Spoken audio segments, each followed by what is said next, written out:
I'm sure you've heard it before.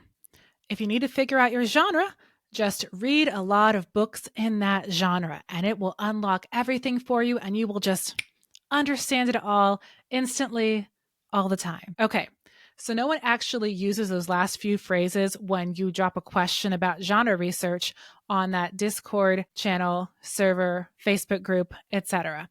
But sometimes it does kind of feel implied that you should just be able to read a book or 10 books in your book genre and just suddenly get it. If you're not one of those people that can just suddenly get it, that is okay. But sometimes the old recommendation of just read books in your genre can feel a little bit flat. And I've given this recommendation, but as I've looked over it now, it actually assumes that you know how to break down a book and you can kind of intuitively understand all of the tropes and ideas and everything that makes it that genre just from reading a ton of books. And some people can just read a ton of books and intuitively figure out what the expectations of that genre are. Other people need a little more research and a little more work to figure those things out. And that is okay. I'm one of those people who can actually understand things intuitively, but I am a huge nerd over book genres, especially science fiction and fantasy genres and subgenres.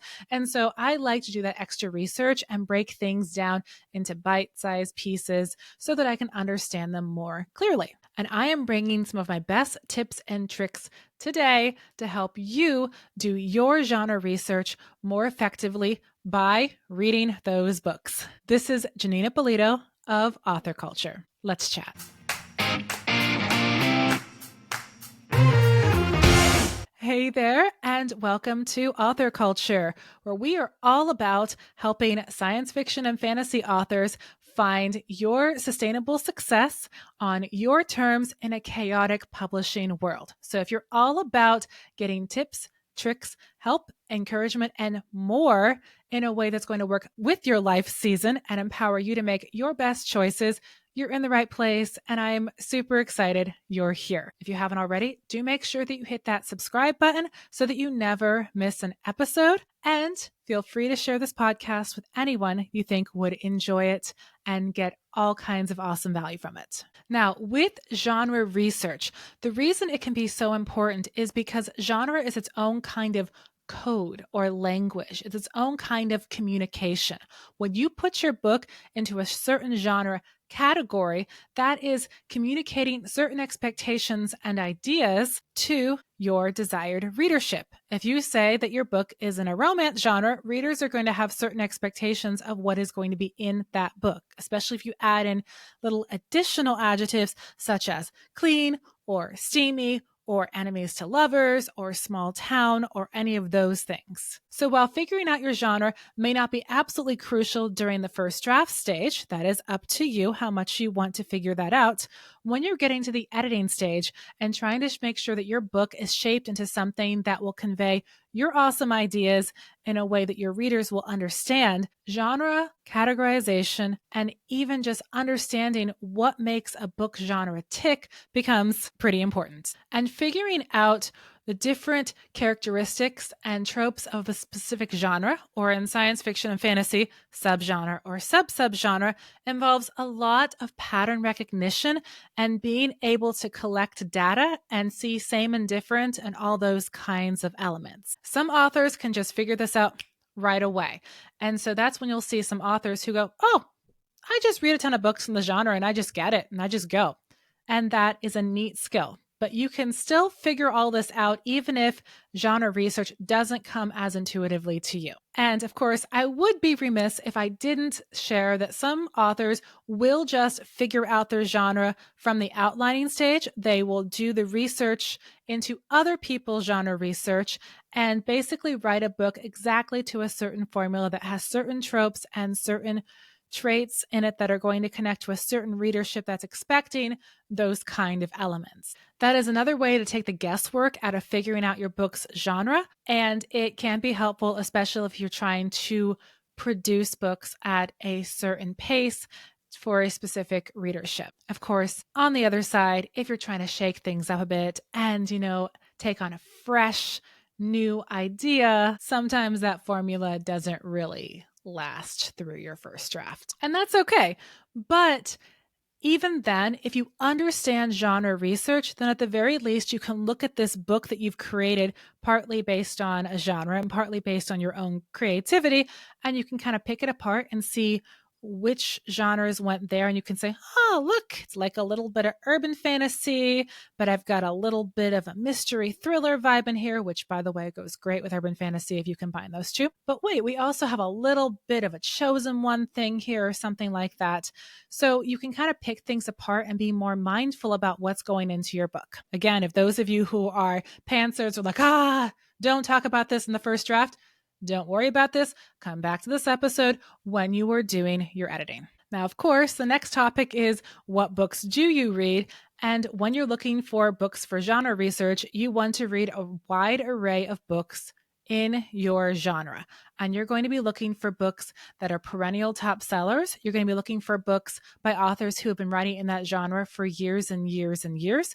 You're also going to look for the Amazon top 10 bestsellers, as long as you understand that sometimes we have category invaders where authors, for their own reasons, decide to miscategorize their books, hoping they can rank in a different category.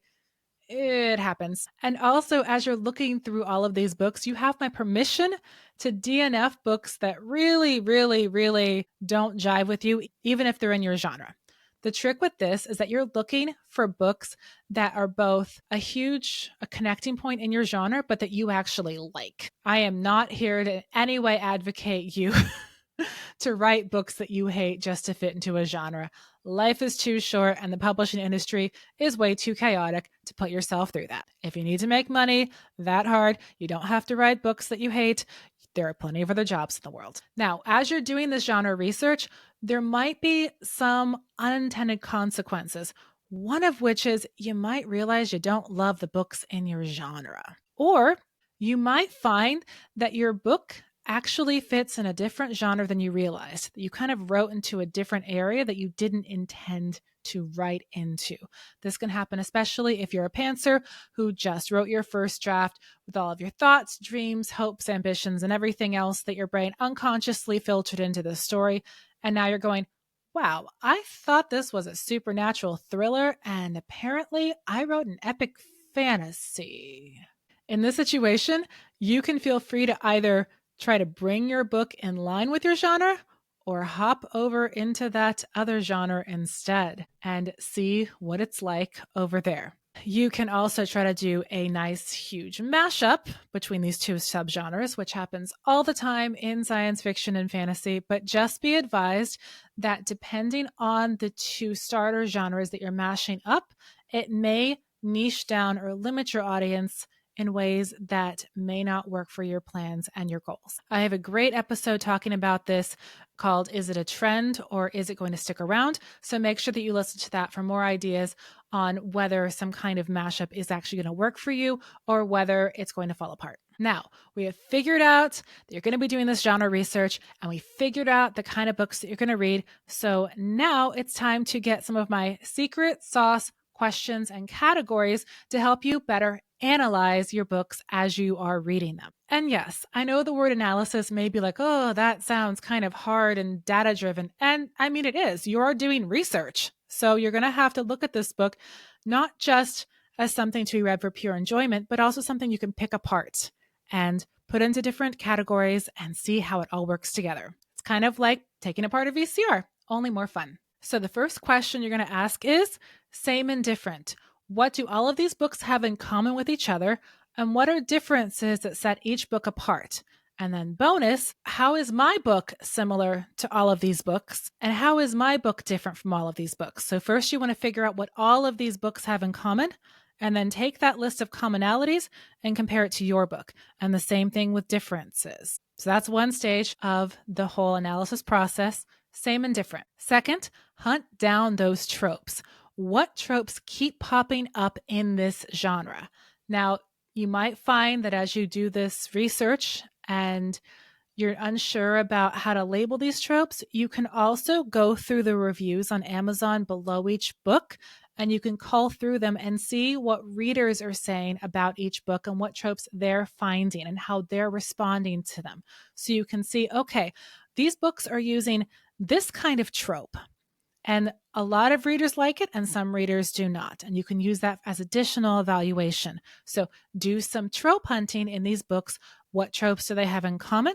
What tropes are different? And for some bonus research, go through the books on Amazon and do some review sifting and see what readers are picking out as tropes and how they're reacting to it as well. To go even deeper, we're going to look at the protagonist and antagonist of all these different books. What are some common protagonist types? Make a list, at least in your head, if not on paper, of what categories these protagonists fit into. Are they more reclusive or are they more bold? Are they sassy or are they quiet? Are they hard-boiled and gritty? Or are they sweet-natured and kind? Do they have certain kinds of jobs? Do they have certain kinds of family situations? The same thing for the antagonists. How are the antagonists showing up in these stories? And how is it same? And how is it different? And then how does that compare to the book that you're working on? And of course, along with that, the next thing is character arcs.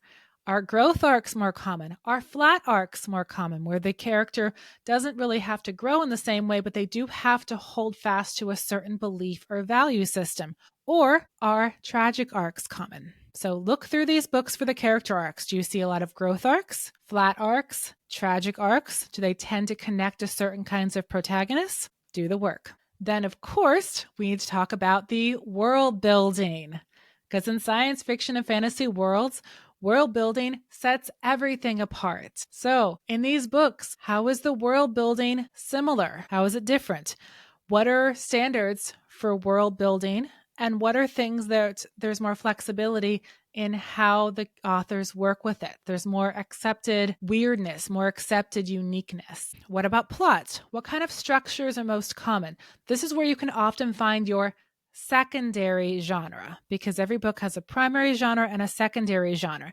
And so that's where you can say, okay, this is an epic fantasy book. So it's epic and fantasy, but it's also a book about political intrigue. So epic fantasy, but political intrigue. So a lot of the plot's going to revolve around politics and around meetings in secret rooms and around things involving matters of state and matters of governance. So think about how plot structure is focused on all of these different books you're reading. Then think about the common themes and messages you might find across these books.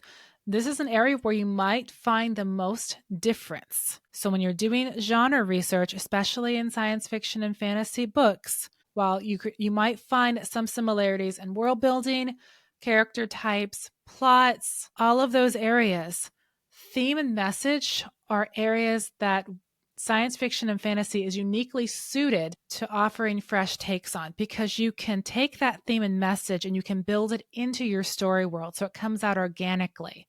So instead of saying, oh, I believe this thing is true or this thing is false, you can literally build into your world that this thing is true or this thing is false. So you don't have to have anyone say it. It can just literally be true in the structure of your world. And if you want more thoughts about that, please do check out my episode all about world building and genres. So to wrap this all up, giving you a ton of homework here today. For this genre research, you need to figure out first why you're doing the research, what your goals are, what stage you're going to be doing this at, whether it's going to be before your first draft, after your first draft, closer on to marketing, etc. Then you're going to want to start picking out those different books, and you're going to want to do some research on Amazon and other top 10 lists and start reading those top 10 books, and then also start reading books that just seem interesting to you in your genre. Do some deep dives there. Then you're going to want to look for same and different. And if there's one thing you come away from this whole episode with, same and different. What is similar about these books and what is different? And then once you get those two lists, how is your book similar to all of those categories where the other books are same? So what does your book have in common with those books? And how is your book different? Same and different. And then you're going to want to look at protagonist and antagonist. You're going to look at character arcs. You're going to look at world building, which is amazing. You're going to look at plot structure, and you're going to look at the theme and the message. And through all of this, you're going to be gathering all this awesome data so that you can make informed decisions about what you love and do more of that, because what you love and what is common in these books, if you find a magic nexus there. That means you can write more of what you love that readers will also love, what things you don't love, and how you might be able to put a different twist on it, or maybe even avoid those subgenres. And what are ways that you can create your own unique spin? I would love you to share all of your fun, awesome, nerdy research below in a comment on the video on YouTube or on social media so that we can all hang out and talk about genre stuff together. Also, if you think that I missed out on an area of genre research that I should have talked about, please do share below and we can start up a conversation about that. And maybe it will inspire a future episode. For now, this is Janeen Ippolito of Author Culture. Go forth and be awesome.